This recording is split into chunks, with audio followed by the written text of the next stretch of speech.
quando sposai tua madre, lei sta qua, te lo può dire, ne parlavamo sempre da fidanzati. Io ne parlavo sempre, lei meno, lei molto meno. Volevo dei figli.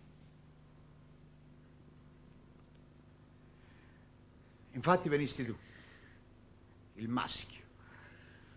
Mi sentii un dio e pensai immediatamente, non muori più. Dissi, no, è finita, non posso morire più. Non mi occupavo più di tante cose, non mi occupavo più di tutte quelle cose che fino a quel momento mi erano dispensate, mi erano diventate indispensabili, mi sembravano indispensabili. Non me ne occupavo, non me ne importava.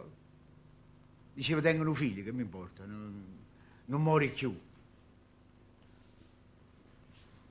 Camminavo solo per la strada, mi ricordo, non vedevo niente, dicevo, gli tengono figli, ha già avuto un figlio, non muori più. Mi sentivo felice, perché pensavo che finalmente potevo riversare su me stesso, perché un figlio è parte di te stesso. Tutto il bene, tutto l'amore che i miei genitori avevano riversato su di me, evidentemente con lo stesso concetto.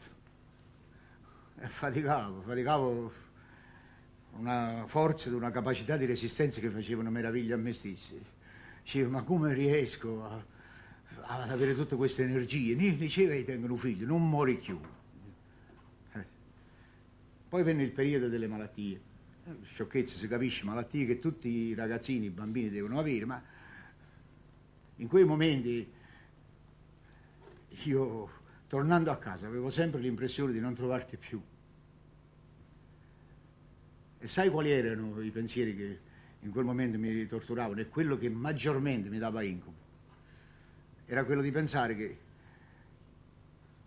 che se tu morivi, la colpa sarebbe stata mia. Non perché io ti avessi fatto mancare, non so, uno specialista, le cure necessarie, no, ma perché dicevo, l'ho messo io al mondo. La colpa è mia. Allora tu capisci che di fronte a questa verità un padre se la sente la responsabilità di fronte a un figlio, per come deve crescere, per come deve affrontare la vita.